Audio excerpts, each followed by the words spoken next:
And of course, also in the meantime, my kidneys are failing. And so that weekend I was in the hospital, the nephrologist says, you will have to start dialysis and you will be on dialysis the rest of your life, because your kidneys are clogged from all the light chains, and we haven't figured out a way to unclog them. So, so in addition to getting prepared to find out I have cancer, a blood cancer, finding out that I'm going to have to start dialysis and preparing for that, my nephrologist said, you're young, you're active, you're a really good candidate for peritoneal dialysis, which you do from home.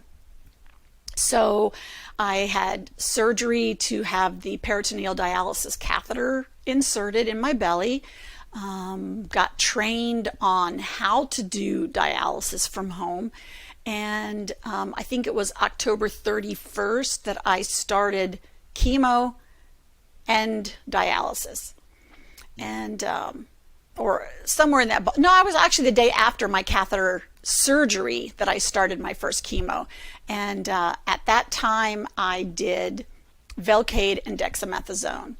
And our hospital was just starting to do Velcade as sub-Q injections versus IV infusions. And back then the schedule was days like 1, 4, 8, and 11 or something like that for 4 cycles. So I started that, had 4 cycles of Velcade and dexamethasone.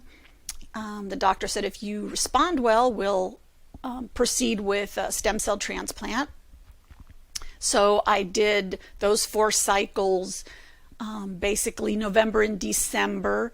My last Velcade was on December 31st, New Year's Eve in 2011.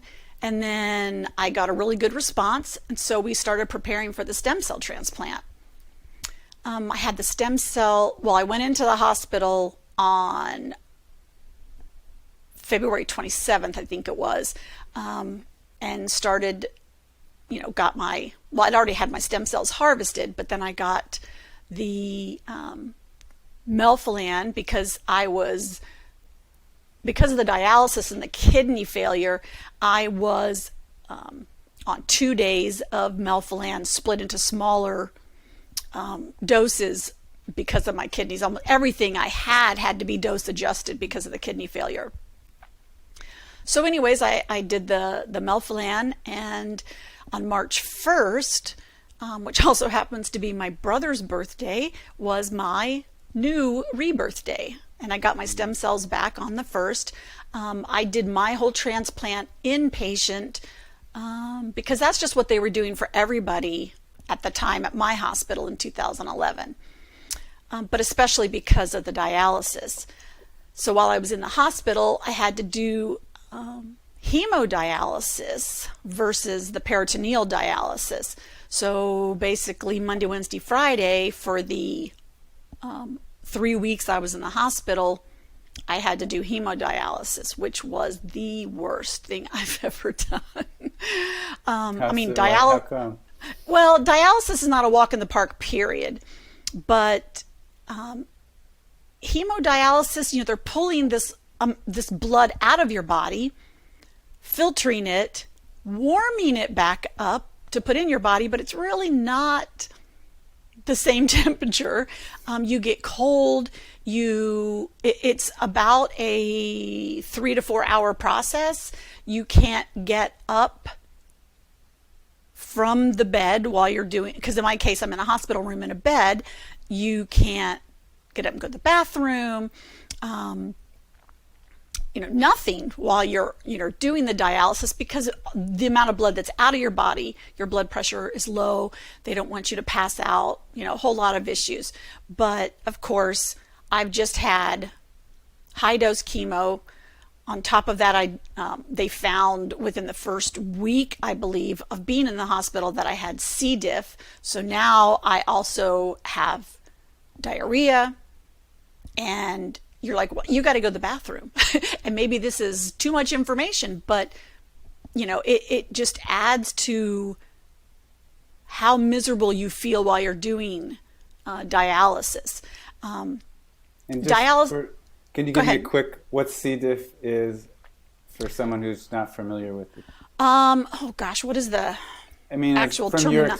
in like a layman's terms, your Yeah, experience well, of it. it's basically like a bug or that you carry, and you could have it and never know it and never have any problems. Don't know, where I got it from, but I think it just came to the forefront probably from the chemo, the melphalan, because it's killing off everything else in your body, Mm.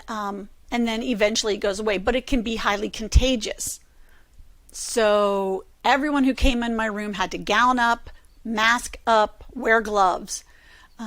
Whereas, the first 3 or 4 days of my transplant, I didn't have that issue. Also, I couldn't leave my room because of it, because it's so contagious. And food, everything they brought in, the people who brought my tray, everything had to be disposable. Instead of the normal, plates and forks and glasses and what, everything had to be disposable because they threw it away in my room and then bagged it up and took it out. So, they're just really, really cautious about that in the hospital. So, that just, I mean, I was hoping to not have side effects from the chemo, like people do get diarrhea, people do get nausea. And I was hoping not to get those and end up, with Cdiff. And so, anyways, that just made the hemodialysis even harder. You get very cold.